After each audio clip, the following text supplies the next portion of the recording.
The unexpected arrival. A desperate mother, a lost man, and a baby that would change everything. Sometimes, love is born in the most unexpected moment. Get ready for this beautiful story. Leave a comment below to let us know where you are watching from and be a part of this special moment. It was a Monday morning when it all began at the elegant Grandview Hotel. The first rays of sun pierced through the large lobby windows, creating golden reflections on the polished marble. The movement was still discreet, with only a few employees beginning their morning shifts. Maria Sanchez, just 25 years old, pushed her cleaning cart through the silent corridors of the 8th floor. Her brown hair was pulled back in a simple bun, and her impeccable uniform couldn't hide the tiredness in her eyes. Another sleepless night, another day of struggle. But Maria was carrying a secret in the lower compartment of her cleaning cart. Among clean towels, her 8-month-old son, Gabriel, was sleeping soundly. Every few steps, she would stop to check if he was still quiet, whispering loving words. "Shh, my love, just a few more hours," she murmured, adjusting the towels that hid him.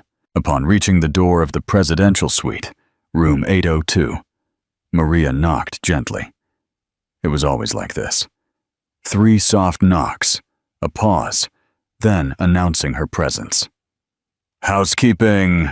Silence. She waited a few seconds before using her master key. The suite revealed itself to be stunning. A panoramic view of the city, Italian designer furniture, and modern works of art adorning the walls. Maria had cleaned this room several times, but was still impressed by so much luxury. "Hello, is anyone here?" she called cautiously, leaving the cart near the entrance. Getting no response, she began her work. Her movements were precise and efficient, the result of 2 years of working at the hotel. She collected used towels, tidied up the room, always attentive to every detail. That's when Gabriel woke up. The soft cry made Maria run desperately to the cart. "No, no, no, please, darling," she sighed, picking him up with infinite gentleness. She rocked him softly against her chest, humming a lullaby her own mother used to sing. "Sleep, sleep, my boy. Mommy is here." Robert Thompson had spent another sleepless night. At 35, this tall, well-dressed man carried in his eyes the weight of something that kept him from sleeping peacefully. When he left the room and walked into the living area, his messy hair and red eyes revealed his exhaustion. He suddenly stopped when he saw Maria with the baby in her arms. "What?" he murmured, more confused than annoyed. Maria turned around, terror stamped on her pale face. Gabriel was still crying softly in her arms. I can explain, sir," she stammered, her voice trembling. "You brought a child to work?"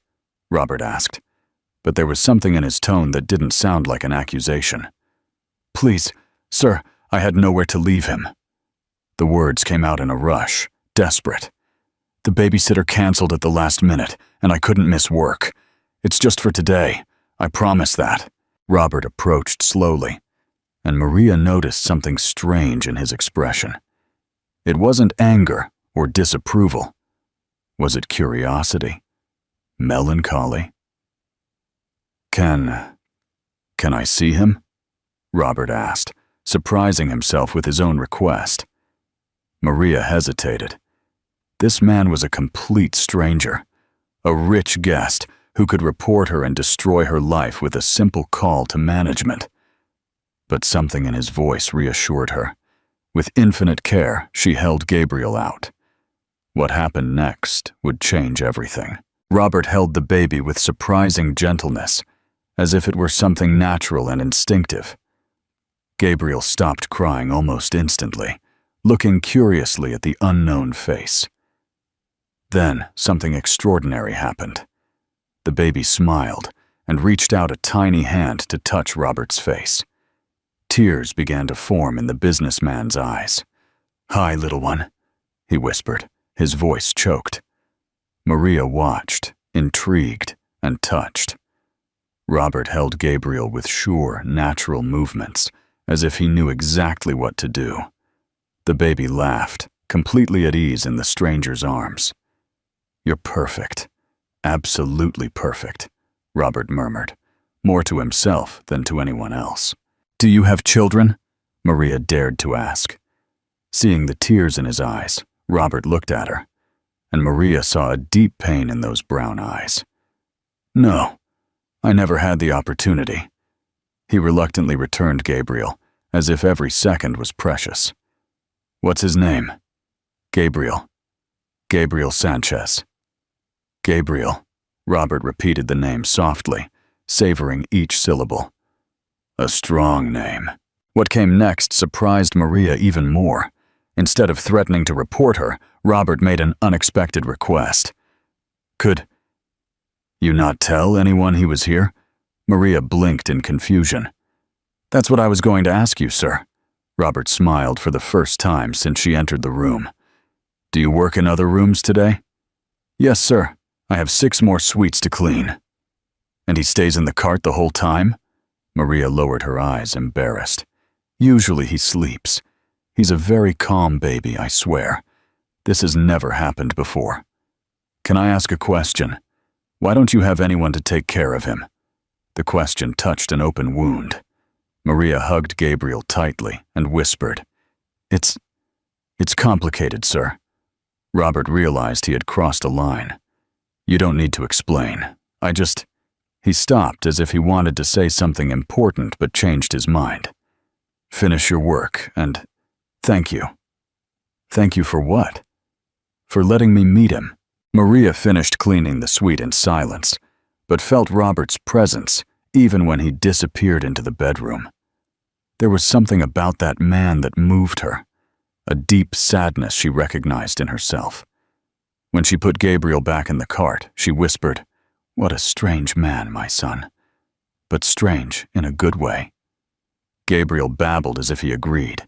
After Maria left, Robert stood leaning against the wall, listening to the footsteps fade down the hallway, wiped the tears from his face, and picked up the phone. "Hi, it's Robert. Cancel all my meetings this morning." After a pause, he continued, "No, I'm not sick. I need some time." He hung up and went to the window, watching the city's movement. The name echoed in his mind. Gabriel. Meanwhile, in Tibas, in the hallway, Maria continued her work, when Clara Reed, another maid, intercepted her with curiosity in her eyes. "Maria, you took a long time in 801 today." "Normal. It's a big suite," Maria replied, trying to sound casual. And that guest? What's he like?" "What do you mean?" "Well, he's been here for a week, and no one has really talked to him. They say he's very reserved. Some employees think he's running away from something." Maria forced a smile. "I just cleaned the room, Clara. I didn't talk to him." "Okay, but be careful. Rich and mysterious men usually have dangerous secrets." Clara's words echoed in Maria's mind as she continued pushing her cart down the corridors. Gabriel was sleeping peacefully, oblivious to the whirlwind of feelings that the unexpected encounter had awakened in 2 wounded souls. Neither of them knew that that Tuesday morning would mark the beginning of something that would change their lives forever. We hope this story is captivating you. What do you think is driving Robert's sadness? And how will he and Maria get to know each other better? Tell us what you would do in Maria's shoes in the comments below. A mother's promise, Robert couldn't concentrate on anything for the rest of the morning. Sitting in the suite's leather armchair, he stared at the spot where Maria had held Gabriel just a few hours earlier. The sensation of the tiny fingers touching his face was still vivid in his memory. It was almost 2 in the afternoon when he made a decision. He picked up the internal hotel phone. "Front desk, good afternoon. How can I help you, Mr. Thompson?" "I need to speak with an employee, a maid named Maria." There was a pause on the other end of the line.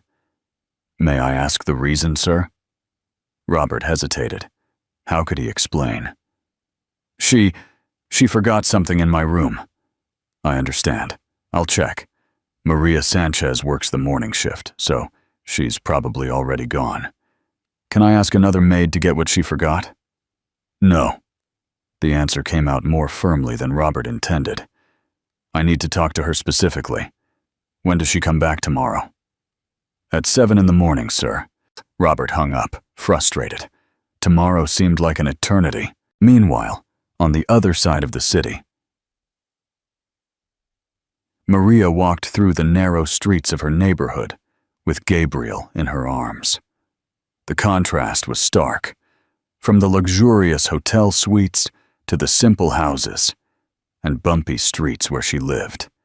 She lived in a small one-bedroom apartment on the second floor of an old building. As she climbed the stairs, she met her neighbor, Mrs. Alice, a 70-year-old lady who occasionally looked after Gabriel. Hi, my dear. Hi, Ms. Alice. How was work today? Maria forced a smile.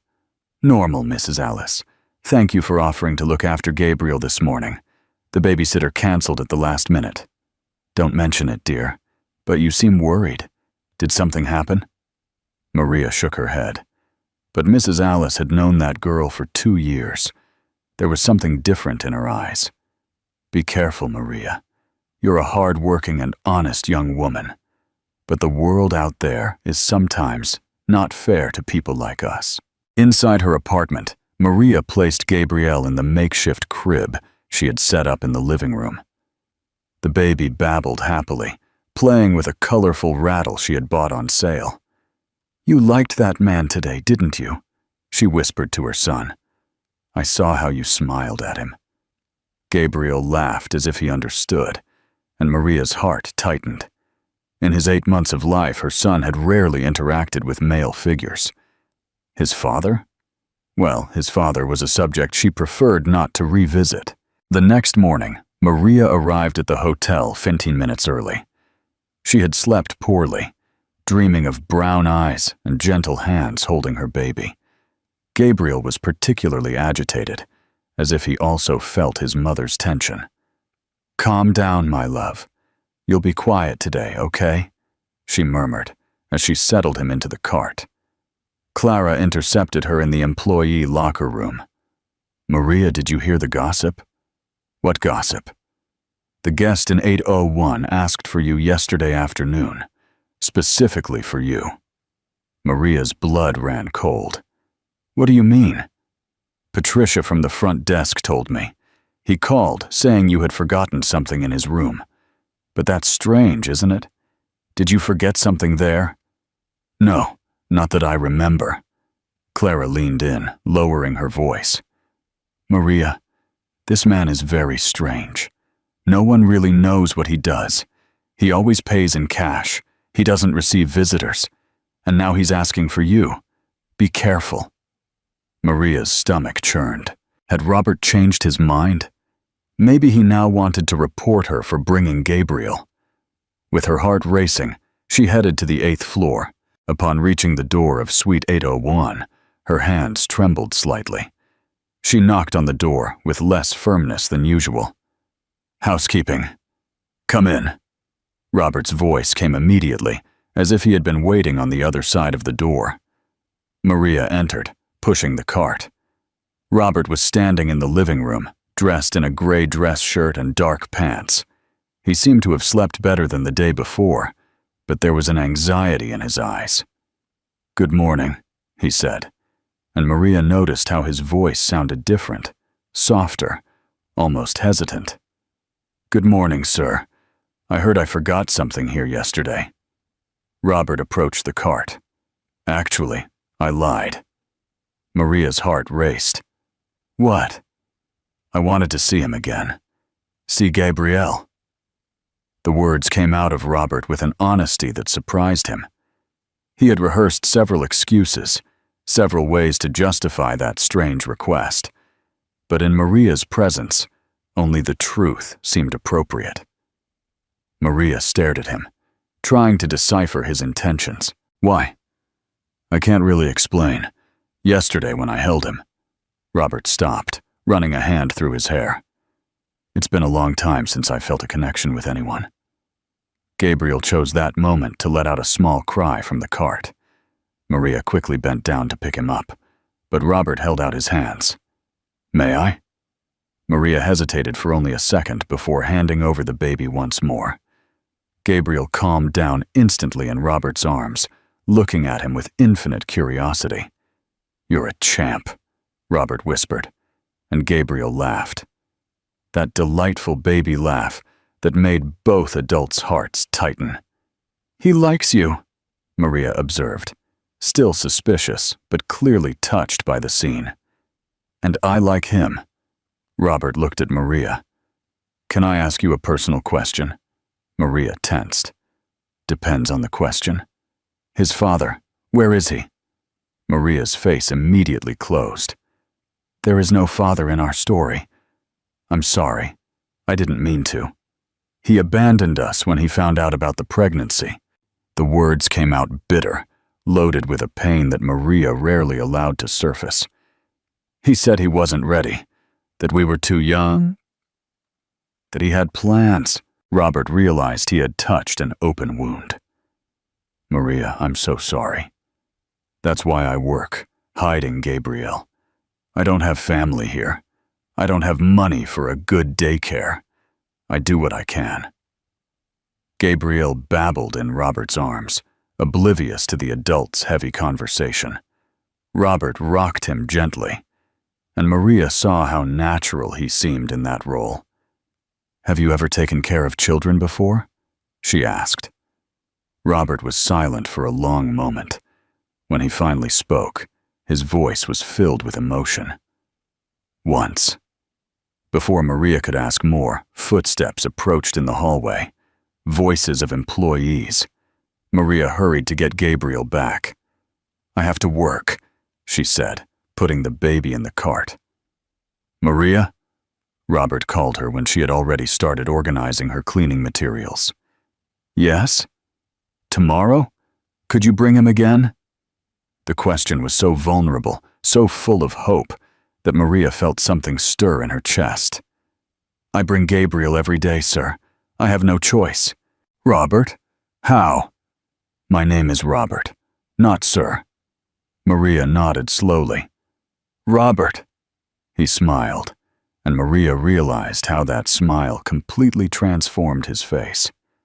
For a moment, she forgot that she was in the middle of a luxury hotel, wearing a maid's uniform, with a baby hidden in her cleaning cart.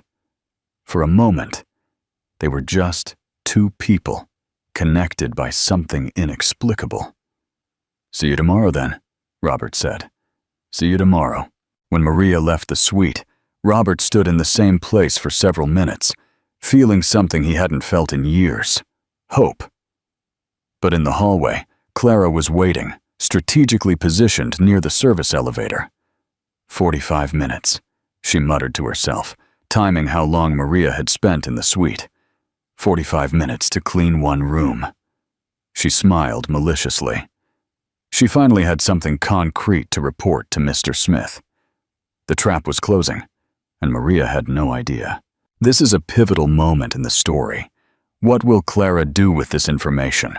How will Maria and Robert's relationship develop? Leave your comment below with your thoughts and predictions. A glimmer of hope. The next morning, Maria noticed that something had changed at the hotel. The looks from her colleagues seemed more inquisitive. Conversations stopped when she passed by, and Clara watched her with a smile that didn't reach her eyes. "Maria, dear," Clara approached her in the locker room. "People are talking that you're spending too much time on the 8th floor. "I'm doing my job, Clara." "Of course you are, but 50 minutes in a suite, even a big one, is a long time." Maria felt her blood run cold. Clara had timed her. "The presidential suites require more care. You know that." "I do, yes. But I also know that rich guests sometimes offer extra opportunities for pretty employees." The insinuation was clear and offensive. Maria turned to face Clara. "I don't know what you're insinuating, but I don't like your tone." "Relax, Maria. I'm just giving you some friendly advice. Be careful not to get involved in complicated situations. Maria left the locker room with her heart racing. Gabriel was sleeping peacefully in the cart, oblivious to the tensions accumulating around them. When she arrived at Suite 802, she found Robert pacing nervously in the living room. He looked like he hadn't slept well.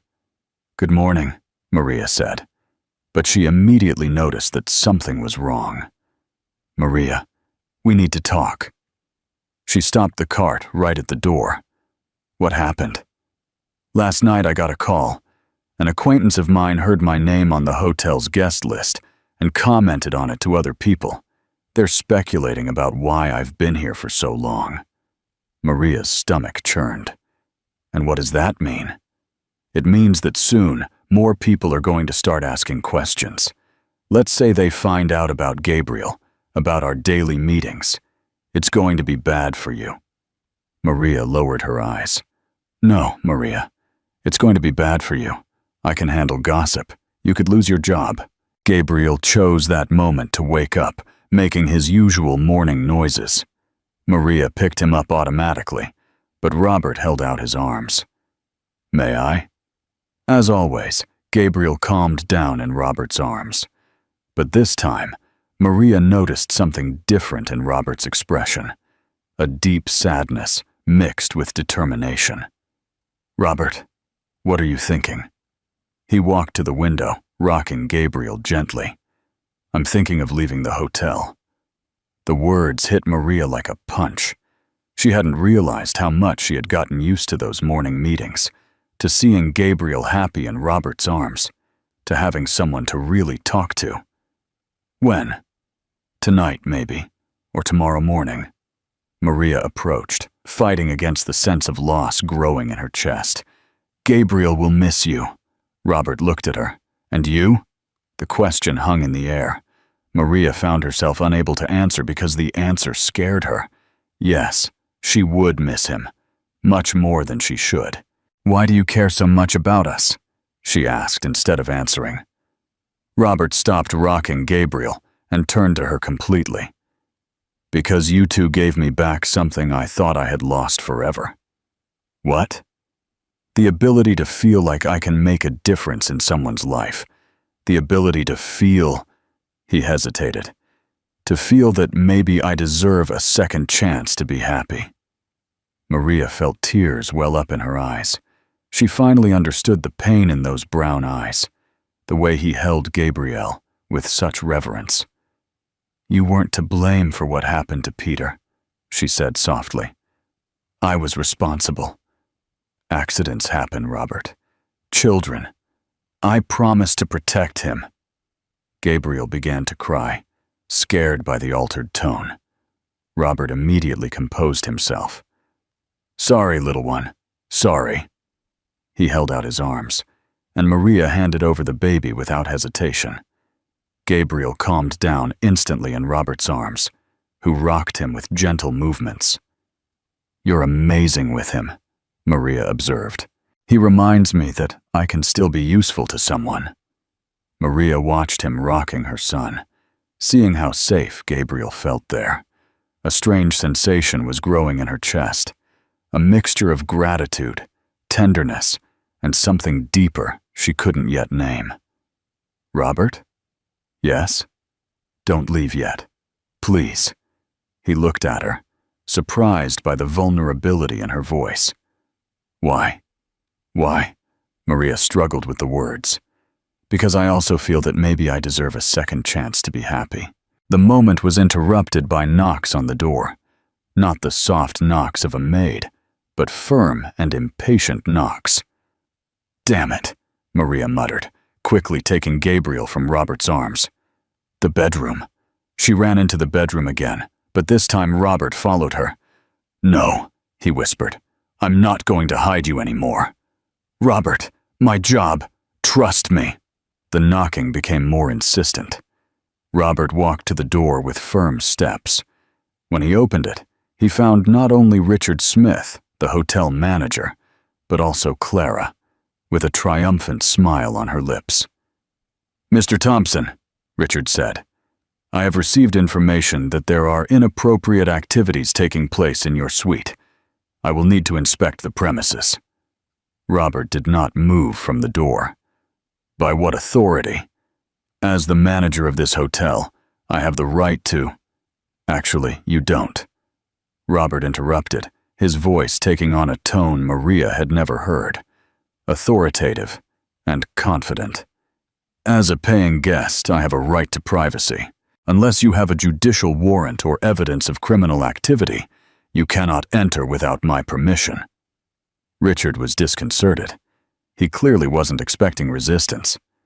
"Mr. Thompson, we are trying to protect both you and our employees."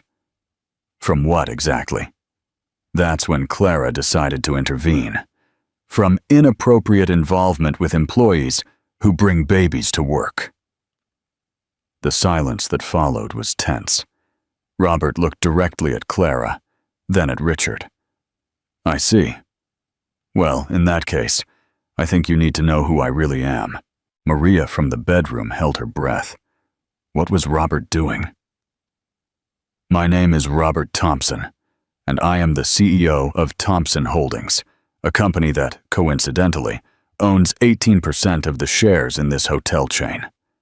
Richard and Clara's expressions changed drastically.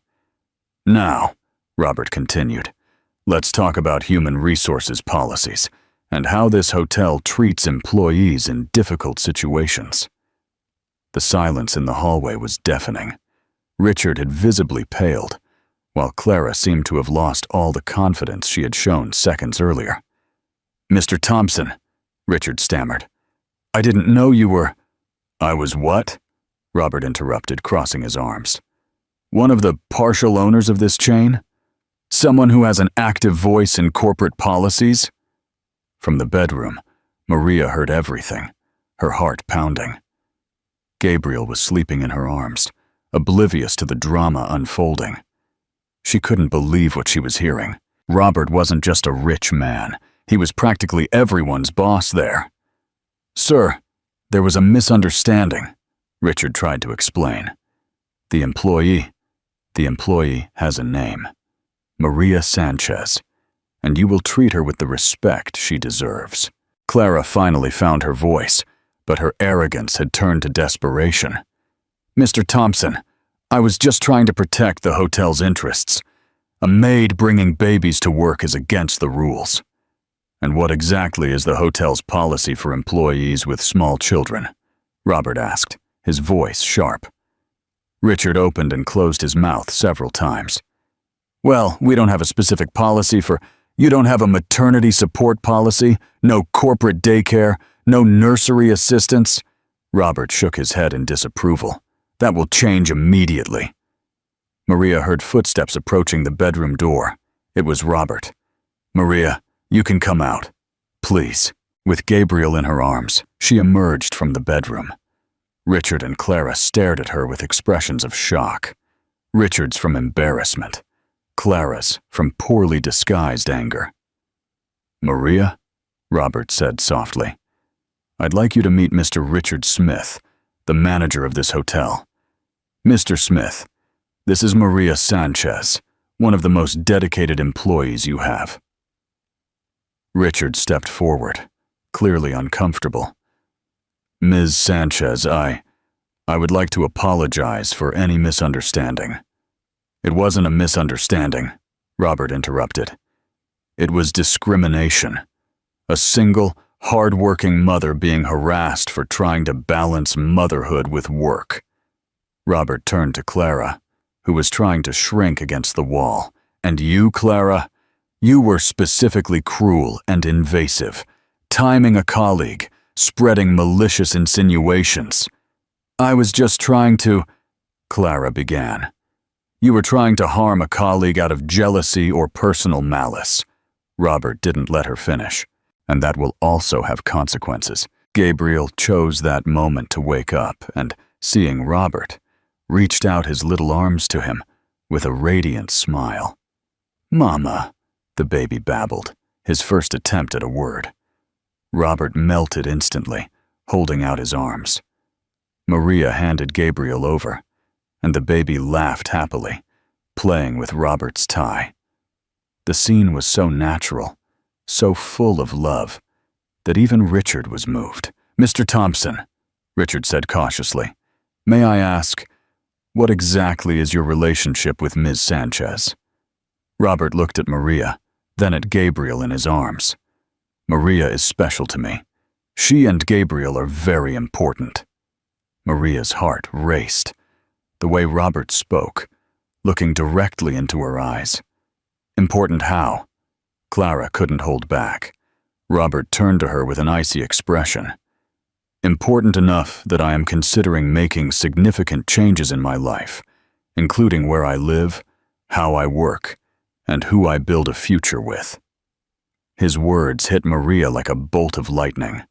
He was talking about the future. "With them?" "Robert," she whispered. He approached, Gabriel still in his arms. "Maria, can I talk to you? Privately?" Richard hurried out, dragging Clara with him. "Of course, Mr. Thompson. Ms. Sanchez, consider the rest of the day as paid leave.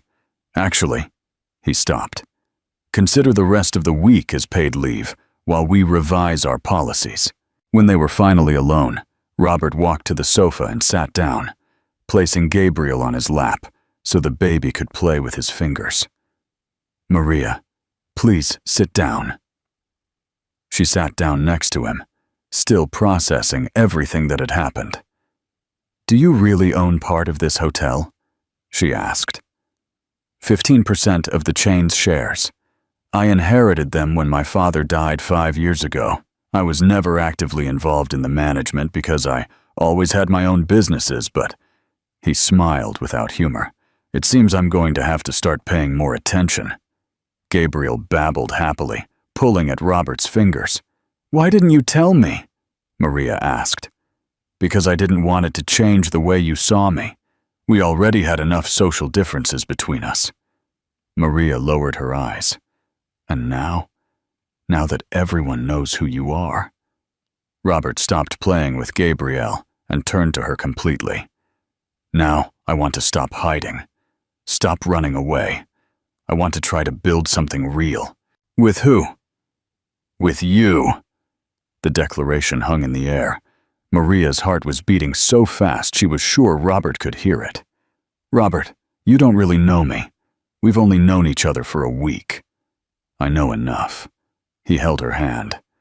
"I know a courageous woman who is fighting alone to raise her son. I know someone who works honestly, who didn't judge me for my mistakes, who gave me a chance to redeem myself."